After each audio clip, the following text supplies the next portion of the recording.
মসজিদে রাজনৈতিক আলাপ চলবে না, এই কথা বলার লোক তো বাউফলে নাই, অন্য জায়গায় আছে।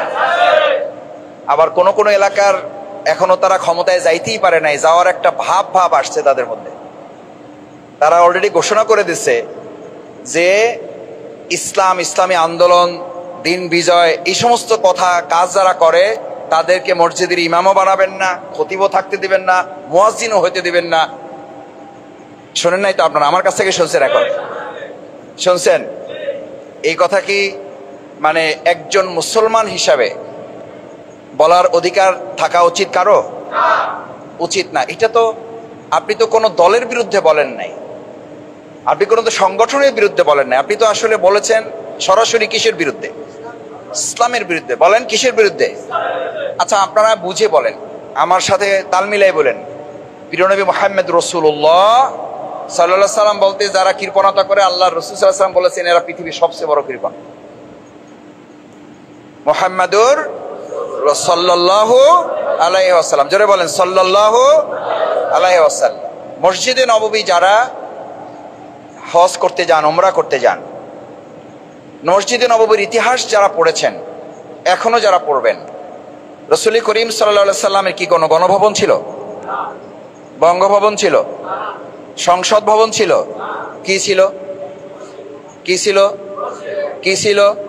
কি ছিল? ওখানে শুধুমাত্র নামাজের আলোচনা হইতো, অর্থনীতির আলোচনা তো ওখানে হইতো না। ওখানে শুধুমাত্র তাহাজ্জুদের আলোচনা হইতো, ওখানে রাজনীতির কোনো আলোচনা তো হইতো না। ওখানে শুধুমাত্র তেলাওয়াতের হাকিকত বর্ণনা করা হইতো, জিহাদের কোনো আলোচনা তো প্রশ্নই নাই। ভাইয়েরা, এই কথা বললে কেউ কেউ মনে করে যে জামাত ইসলামী মসজিদ দখল করে ফেলছে। আর আমি আজকে বলি, এই ধুলিয়ে কেউ যদি এরকম থাকেন আপনারা, যে আপনারাও ইসলামের ভিত্তিতে রাজনীতি করবেন, ইসলামের ভিত্তিতে অর্থনীতি চালাবেন, ইসলামের ভিত্তিতে সংস্কৃতি চালাবেন, ইসলামের ভিত্তিতে পররাষ্ট্রনীতি চালাবেন, আপনারা বরং আমাদের চেয়ে আগায় এসে আমাদেরকে বের করে দিয়ে আপনারা মসজিদ দখল করে আপনারা কাজ করেন। ভাই এটা অন্যায় বলছি ভাই, অন্যায় বললে আমারে শাস্তি দেন, আমি মাথা পাইতে নেবো ভাই,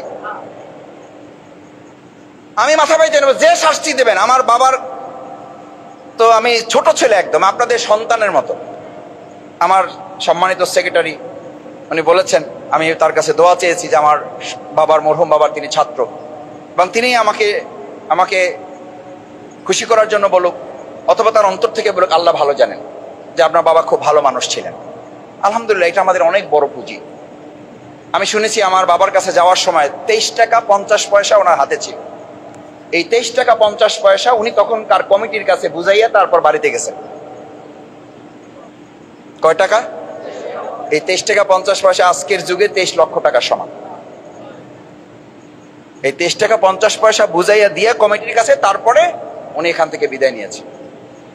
এটা আমার ওনার মুখ থেকে শোনা, এবং আমার মা এটা বলতেন আমাদের প্রায়, বাবা তোমার বাবার কথা একটু মাথায় রেখো, কি করবা কি করবা না একটু তোমার বাবার কথাটা মাথায় রেখো। উনি কিন্তু আসার সময় 23 টাকা 50 পয়সা বুঝাই দিয়ে তারপর আসছে। উনি যাওয়ার সময় সবচেয়ে বেশি কেঁদেছেন, ওই সময় সবচেয়ে বেশি কেঁদেছেন ওনার পিয়ন। বলছে স্যার আপনি যদি যান এখান থেকে, যাইতে তো হবে, আমার সাথে নিয়ে যান স্যার। তার মানে ওনার সাথে সম্পর্কটা খারাপ ছিল।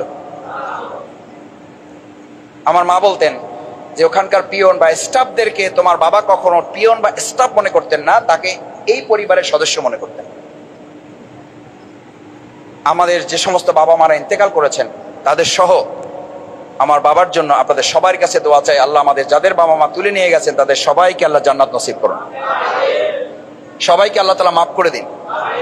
আমাদের যাদের বাবা মা বেঁচে আছেন, মেহেরবানি করে আল্লাহ সুবহানাহু তাআলা তাদেরকে হায়াতে তাইয়্যিবা কামিলা শিফায়ে আজিলা দান করে তাদেরকে দীর্ঘ নেক হায়াত দান করুন। সে কারণে বলছি আমাকে শাস্তি দেন, কিন্তু সত্য কথাটা তো বলতে হবে আমাদের।